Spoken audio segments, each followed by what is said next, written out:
नब्बे के सभी छात्रों का मेरा प्यार भरा नमस्कार। मैं आज अपनी पहली इकाई जो है हिंदी की पहली इकाई चलती कविता किताबें ये आज हम पढ़ा रहे हैं। उनका उसके रचनाकार जो है वो रचनाकार जाने माने हिंदी के फिल्म सिटी के गीतकार गुलजार जी हैं। उन्होंने एक कविता जो लिखी है वो कविता एक ऐसी कविता है कि आजकल बच्चों बूढ़े सब लोग अपने कंप्यूटर मोबाइल ये जो आधुनिक तंत्रज्ञान जो है वो तंत्रज्ञान के साधन के माध्यम से जुड़े गए हैं। लेकिन किताब जो है हमारी वो किताब उनको भूल गए हैं। और इसी कारण गुलजार जी ने हमें किताबों का महत्व जो है वो महत्व इसमें उन्होंने बताया है। तो चले आज हम अभी ये कविता पढ़ेंगे। कविता चौथी किताबें पन्ना नंबर 12। किताबें झांकती हैं बंद अलमारी के शीशों से, बड़ी हसरत से तकती है। महीनों अब मुलाकातें नहीं होती, जो शामें उनके सोहबतें में कटा करती थी अब अक्सर। यानी अभी हम जो कलयुग या जो है वो कलयुग में हम सिर्फ और सिर्फ कंप्यूटर और मोबाइल इसमें लट गए हैं।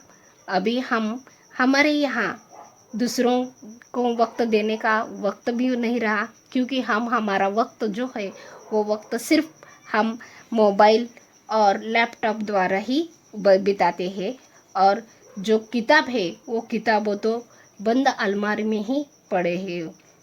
पहले जो है वो पहले कवि बताते हैं कि पहले हम जो शामें उनकी सोहबतें में कटे करात करते थे कि शाम होते ही हम जो सोते वक्त कुछ ना कुछ पढ़ाई करके हम बच्चे लोग या सभी लोग जो है वो सभी लोग करा करते थे। किताबें पढ़कर वो सो जाते हैं। उनकी मुलाकातें जो है वो मुलाकातें सिर्फ और सिर्फ उसके किताबों में ही हो जाती है। लेकिन आजकल गुजर जाती है कंप्यूटर के पर्दे पर। बड़ी बेचैनी रहती है किताबें, उन्हें अब नींद में चलने की आदत हो गई है। जो कदर वो सुनते थे कि जिन्हें सेल कभी मरते नहीं थे, वो कदरें अब नज़र आती नहीं घर में, जो रिश्ते वो सुनाती थी। यानी कि अब हमारा वक्त जो है वक्त कंप्यूटर पर के पर्दे पर ही वो हमारी आंखें जो है वो आंखें हमारी उस पर ही लक्ष्य हो रहे हैं। लेकिन किताबें जो है वो किताबें इतनी बेचैन हो रही है कि हम उनको हाथ में हाथ भी नहीं लगा रहे हैं। उन्होंने सिर्फ हमें जैसे नींद में चलने की जिस व्यक्ति को आदत है वो सिर्फ चला जाता है, उसका ध्येय उसके समझ में नहीं आता हम किधर जा रहे किधर जाना है और किधर जाएंगे। ये उसका जो भ्रम है वो उसको भ्रम के वास्ते जैसे चलता है वो उसी की तरह किताब जो है वो किताब अब चल रही है। किताब जो है वो किताब सिर्फ अलमारी में ही पढ़ रहे हैं। उनकी बेचैनी बढ़ रही है।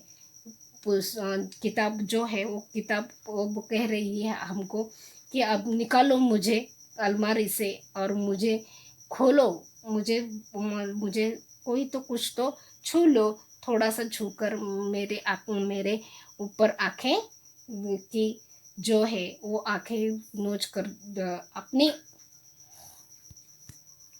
जब पहले किताबों का सेल चला करता था, उसमें सेल में बहुत सारे किताबें लोग पढ़ा करते थे।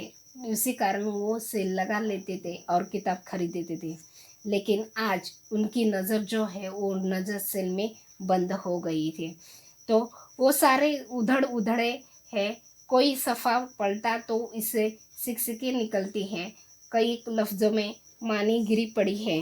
बिना पत्तों के सूखे टूंड लगती है वो सब अल्फाज जिन पर आप शब्द आप कोई माने नहीं उगोती।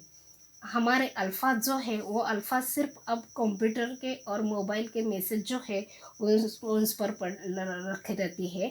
लेकिन किताबों के अल्फाज जो है वो किताबों के अल्फाज सुनी सुनी हो गई है। उसका सफ़ा, उसका जो पन्ना जो है वो पन्ना भी पलट भी दे दिया तो उसका कोरा कोरापन जो है वो कोरा कोरापन उसका सुना सुना जैसा लगता है। तो कवि कहते हैं कि हमारी जो किताबें हैं वो किताबें अभी सुनी सुनी लग रही है। किताबें कहीं जाके पढ़िए ऐसे उनको हम मान रहे हैं। तो वो बोलते हैं कि उनके बिना जो है उनके बिना अल्फाज अल्फाज नहीं होते। अगर हम पढ़ाई नहीं करेंगे, हम किताबें नहीं पढ़ेंगे तो हमारे जो विचार है, हमारी जो सोच है वो सोच कभी भी नहीं बदलेंगे। सिर्फ अगर हम कंप्यूटर और लैपटॉप इन भ्रमण ध्वनि के द्वारा ही अब उसके लफ्ज़ बोलेंगे तो वो लफ्ज़ अल्फाज अल्फाज नहीं रहेंगे।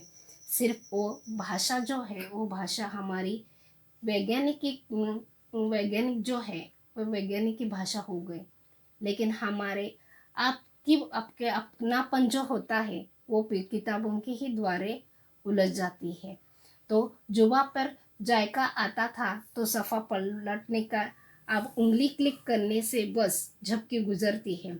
बहुत कुछ तबाह खुलता चला गया पर्दे पर, किताबों से जाती है रफ्ता था कट गया।